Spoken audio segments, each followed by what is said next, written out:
Good morning everyone. আজকে সকাল 9:30টায় উঠেই আমি ভাত বসিয়ে দিয়েছি। না, 9:30টায় উঠে ভাত বসাইনি, তো অলরেডি ভাত হয়ে গেছে। 9টার সময় উঠেছি, উঠে ভাত বসানো হয়ে গেছে। বাবাই আজকে একটু সকাল সকাল বেরোবে, বাবাই আর ওর বাবা দুজনেই যাবে, ট্রেন ধরবে। ওই জন্য সকাল সকাল রান্না বান্নাগুলো আগে করে দিলাম। বাবাই তো ফেনা ভাত ছাড়া সকালবেলা কিছু খেতে চায় না, মানে তরি তরকারি, মাংস টাংস এইসব ঝোল, মানে ডাল টাল কিছুই খেতে চায় না। তো ওই জন্য ওর জন্য একটু আলু সেদ্ধ, ডিম সেদ্ধ দিয়ে গরম ভাত করে দিলাম, ফেনা টাইপের। প্রেশার কুকারে আর কি করলাম, যেমন স্কুল যাওয়ার সময়ও খেতে যায়। তবে স্কুলে কিন্তু আজকে যাচ্ছে না, আজকে যাবে ও কলকাতায়। ওদের খেলার ওখান থেকে নিয়ে যাবে, পুরো একাডেমির থেকে।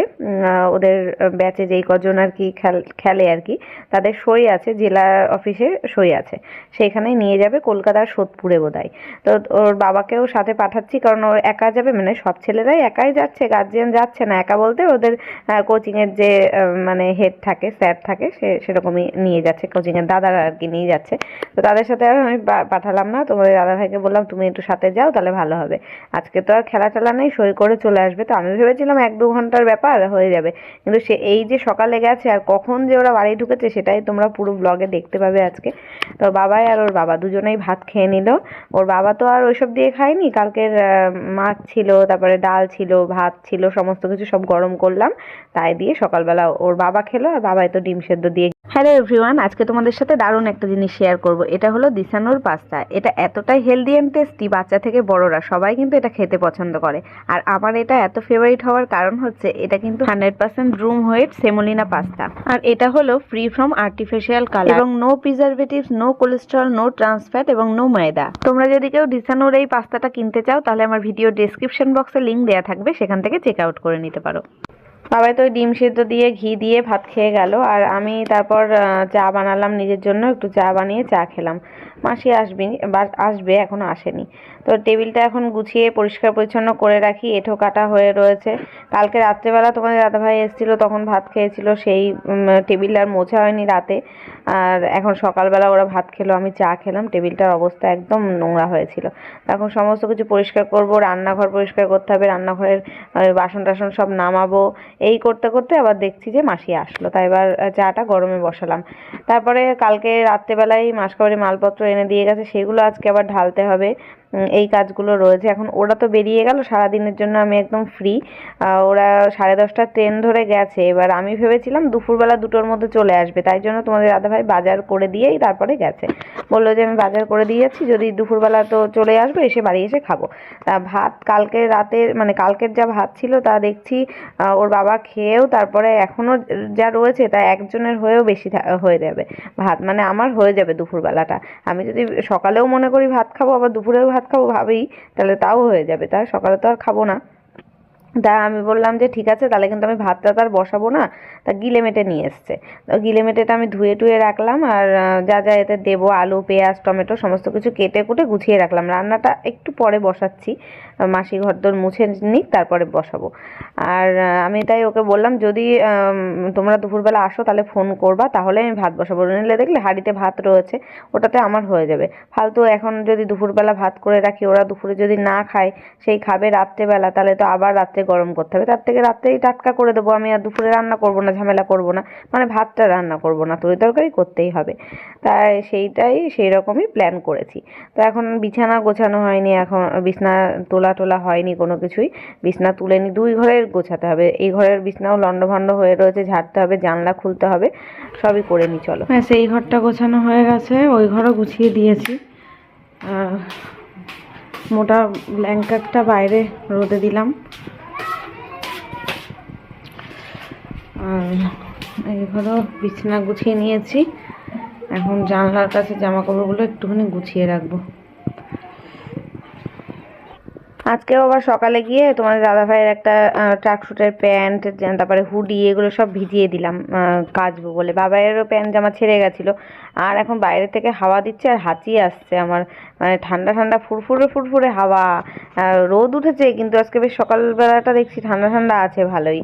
তারপরে এই জানলার কাছটাতে দেখো পুরো জামা কাপড়, তারপরে কম্বলগুলো রোদে দিই, জামা কাপড়গুলো এখানেই থাকে, বাবাইয়ের ব্যাগপত্রগুলো এখানে থাকে। একজন কমেন্ট করেছো যে ইনডোর প্ল্যান্ট লাগাতে, জানলায় রাখতে। আমি রাখবো কি করে, এই জামা কাপড় রেখেই জায়গা পাওয়া যাচ্ছে না। আমাদের 3জন মানুষের মানুষ আন্দাজে জামা কাপড় বেশি, কিন্তু কোথাও যাওয়ার সময় পরে যাওয়ার মতন জামা কাপড় নেই আমাদের।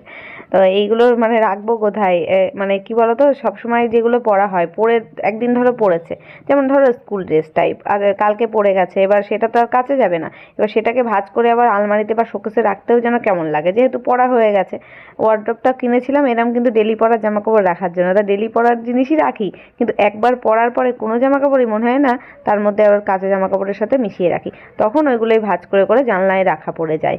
ওই জন্যই আমার জানলাটা সব সময় জামা কাপড়ে ভরাট থাকে, বিশেষ করে এই ঘরে আমার মানে বাবাইয়ের ঘরের জানলাটা বাবাইয়ের জামা কাপড়েই থাকে। আর আমারগুলো আমি ভাঁজ টাজ করে তুলে রাখি, আমি তো খুব একটা বাইরে বেরোই না, ওই যায় মানে 9 মাসে 6 মাসে একদিন বেরোই। আর বাবাইয়ের বাবা তো ওরা তো ডেলি সকাল বিকেল বেরোচ্ছে, ওদের জামা কাপড়ই বেশি বাইরে থাকে। তো আমি এদিকে চলে আসলাম রান্নাঘরে, মাসি ঘর মুছছে এখন। মানে এই ঘর ঝাড়া টাড়া হয়ে গেছে, বাসন মাজা হয়ে গেছে, বাসনের জন্য অপেক্ষা করছিলাম। কড়াইটা এটা ছিল, কড়াইটা মেজে এনে দিল। তাই এখন ভাবছি কি রান্নাটা যখন করব তা করেই নি, শুধু গিলে মেটেটা, আর একটু বলেছে আবার ডাল বানাতে, তা ভাবছি একটু মুসুরির ডাল বসাবো আর ওই মেটে চচ্চড়িটা করে রাখি। আর ভাত তো আর এখন হয়তো করা লাগবে না, যদি ফোন করে দুপুরবেলার দিকে, সাথে 15 মিনিটের ব্যাপার। ওরা যদি ট্রেনে উঠেও ফোন করে, তাও আস্তে আস্তে ওদের এখানে 1.5 ঘন্টা। তো ততক্ষণে তো ভাত দুবার করে মানে বসিয়ে আবার ভাত নামানো হয়ে যাবে, তাই জন্য আর সেই ভাতের টেনশন নিচ্ছি না। তাই করতে করতে তো লাস্টে যখন দুপুর 2টো বাজে, তোমাদের দাদাভাই ফোন করে বলছে আমরা এখনো লাইনে দাঁড়িয়ে রয়েছি, এখনো ওর বাবায়ের সই হয়নি, দেরি হবে, এখনো হয়তো ঘন্টাখানিক দেরি হবে। তারপরে 3টে 15 না 3টে 20 মতন বাজে, 3:30 মতন, তখন বললো না আমরা খাবো টাবো না, দেরি হবে, তুমি খেয়ে দিয়ে নাও তোমার মতো, আর ভাতও রান্না করতে হবে না, আমাদের আস্তে আস্তে সন্ধে হবে। কারণ ট্রেন ধরবেই 4টের সময়। তা ওরা ওখান থেকে হোটেল থেকে ভাত খেয়ে নিয়েছিল, বাবা আর ওর বাবা। আর আমি তো আর ভাত রান্না করিনি, এখানে যে গিলে মেটেটা মশলা দিয়ে করলাম, একটু কষা কষা করে একদম করেছিলাম। আর মুসুরির ডাল হয়েও গেছে, ফোড়ন দিয়ে নিলাম, রান্নাটা আগে করে নিলাম। তারপরে যে চুবিয়েছি বললাম না, কটা কাচবো, ভালো রোদ ছিল, তা ভাবলাম রান্না করে নিই, ঝমাঝম করে কেচে টেচে স্নান করে নেবো। তারপরে আবার এডিটের কাজ ছিল আমার, এডিট করলাম বসে বসে, মানে রান্না হয়ে যাওয়ার পরে এডিট করলাম। আমার 12টার মধ্যে রান্না হয়ে গেছিলো, 12টা থেকে 12:30টার মধ্যে হয়ে গেছিলো। তো হয়ে গেল যখন, আর শুনলাম যে ওরা আর আসবেও না, দুপুরে খাবেও না, তার আমার তাড়াহুড়োর ব্যাপার নেই। ওরা সেই 4টের ট্রেন ধরেছে, বাড়ি এসছে প্রায় 6টারও পরে, 6টা 6:30টার সময় বাড়ি এসছে। সারাদিন বাবাই তো খুব টায়ার্ড ছিল, বাবাইয়ের সন্ধেবেলা আবার পড়া ছিল, পড়তেও আর যেতে পারেনি, কারণ ও এত টায়ার্ড হয়ে গেছিলো, ওর আর মাথা যন্ত্রণা করছিল। ট্রেনে অতটা জার্নি করে না, তো ওই জন্য একটু কষ্ট হচ্ছিল। তো এখানে আমার পুরো রান্নাটা হয়ে গেছে, দিদিভাই এসেছিলো আবার, ওদের একটুখানি গিলে মেটে চচ্চড়ি দিয়ে দিলাম। আর সব রান্না, আর কালকের 1 পিস মাছও ছিল, কাতলা মাছ, সেটাও রয়েছে। এটা দুপুরে আমি রাখবো না, এটা আমি খেয়ে নেবো খুনি দুপুরে, আর রাতে গিলে মেটে দিয়ে খাওয়া যাবে। তো এখন সমস্ত রান্না বান্না গুছিয়ে টুছিয়ে গ্যাস ট্যাস মুছে পরিষ্কার করে আসলাম এখানে মাসকাবারি মালপত্র গোছাতে। হ্যাঁ, এই কাজটা যে রয়েছে এটা আমার মানে খেয়াল ছিল না। এখন ভাবলাম যে না, এখন কাচতে যাব না, পরে কাচাকুচি স্নান টান পরে করছি, আগে এইগুলোই গুছিয়ে নিই। কেন বলো তো, এই ব্যাগের মধ্যে করে রেখে দিই যদি না, এই জানলা দিয়ে ছোট ছোট সেই লেংটি ইঁদুরগুলো চলে আসে। একদিন মনে আছে চালের বস্তায় ঢুকে গেছিল, আর সেই লেংটি ইঁদুরটা তো সারা ঘরে ঘুরে বেড়াচ্ছিল, এখন আর তাকে দেখছি না। আবার বলা যায় না, এখানে জিনিসপত্র রেখে দিলে এই গন্ধে গন্ধে না চলে আসবে, এখানে চাল ডাল চিনি টিনি সবই থাকছে, চিনিতে পিঁপড়েও চলে আসতে পারে বাইরে থেকে। এখন এই পাশেই গাছ, তো এই গাছটা মানে আম গাছ একটা, সেই আম গাছে না ওই ছোট ছোট লাল পিঁপড়ে প্রচণ্ড, এই জানলা দিয়ে ঘরেও আসে, মানে কোনো খাবার রাখলে তখন আসে। এখানে ঠাকুরের বাসনটা রাখা থাকে, ঠাকুরের বাসনের মধ্যে হয়তো একটু নকুলদানা লেগে থাকে হয়তো, মানে বাটিতে বা থালায়, তার সেই গন্ধে গন্ধেও চলে আসে। ওই জন্য এইগুলো আগে সরাতে হবে। তো এখানে আমি দেখছি সব লিস্ট মিলিয়ে মিলিয়ে যে ঠিকঠাক সব জিনিসপত্র এনেছে কিনা। ওই ভুলভাল করে জানো তো, মানে আমি এক রকমের আনতে বলি আর নিয়ে আসে অন্যরকম। এবার কোম্পানির নাম ধরো লিখে দিই না, মানে যেগুলোতে লিখে দিই না সেগুলোতেই ভুলভাল করে। যেমন আজকে মেরি বিস্কুটটা আমি সবসময় ব্রিটানিয়ার মেরিটা আনতে বলি, ব্রিটানিয়ার মেরিটাই খাই, আর আজকে এনেছে বিস্ফর্মের মেরি। এবার বিস্ফর্মের মেরিটা না অতটা ভালো না, কেমন একটা যেন লাগে, ভাল লাগে না। আর তাছাড়া মোটামুটি বাদ বাকি সব জিনিসই ঠিকঠাকই নিয়ে এসছে। কিন্তু কোনো কোনো সময় ওই ভুলভাল নিয়ে আসে, মানে ধরো যেই জিনিসটা লিখলাম আমি, ধরো সানরাইজের মশলা লিখলাম, সেটা থাকবে না, অন্য এভারেস্টের মশলা দিয়ে দেবে, কিন্তু এভারেস্টের মশলা ভাল লাগে না আমার, মানে ভালো হয় না, যেন টেস্ট হয় না তরকারিতে এরকম মনে হয়।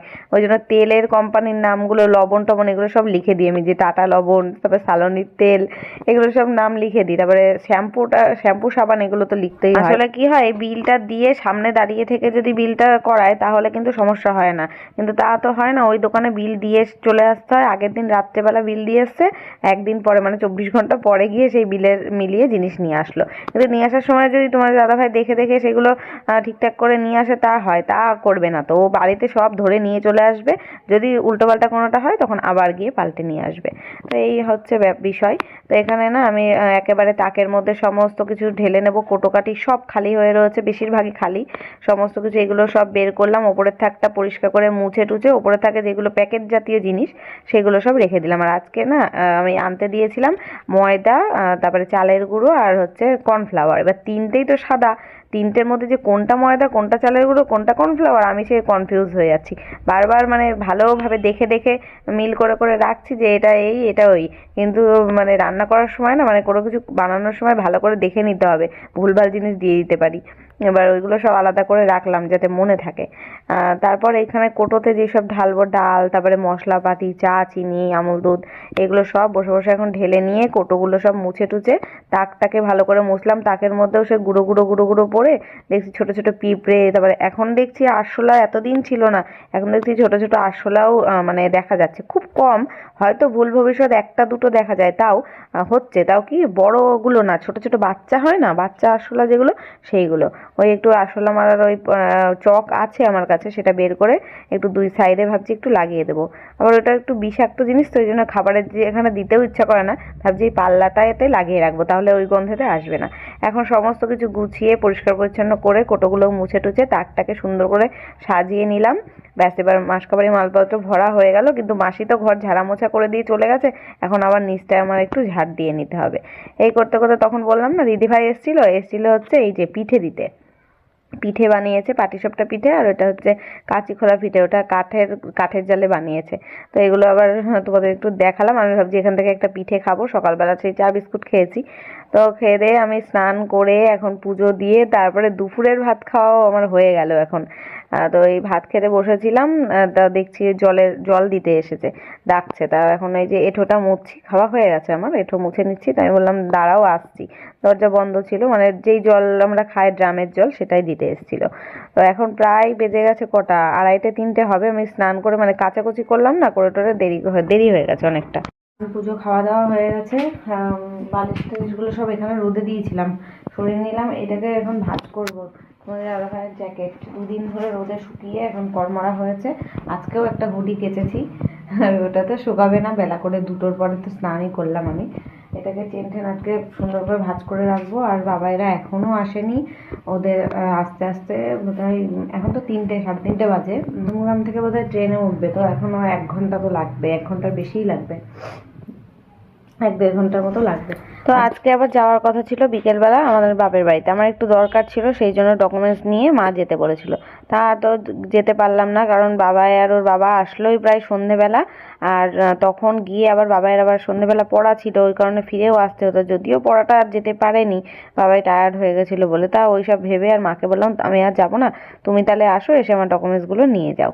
তাই মা এসছে, এসে আসার সময় এবার পরোটা নিয়ে এসছে, বাটার নিয়ে এসছে, বাবাই ওখান থেকে এসে মানে দুপুরে হোটেলের খাবার তো খেয়েছে, অত ভালোভাবে খায়নি, তার বাড়িতে এসে আবার ওই বাটার দিয়ে পরোটা দিয়ে খেলো, বাটার মানে পরোটাগুলো সে ঠান্ডা হয়ে গেছিলো, বিকেলে না দুপুরবেলা বানিয়েছে, ওই জন্য আমি আবার সেকে গরম করে নিলাম, তারপরে দুধ চা করলাম 3জনের জন্যই। তো বাবা এই যে বসে বসে ওর দিদার ফোনটা একটু দেখছে, এখন আমরা পরোটা দিয়ে চা খাবো, মা আবার বিস্কুট নিয়ে এসছে, নিমকি নিয়ে এসছে, তো বিস্কুটটাই খাওয়া হয়েছিল, নিমকিটা আর ভুলে গেছিলাম, খাওয়া আর হয়নি, পরোটা খেয়েই পেট ভরে গেছিলো সবার।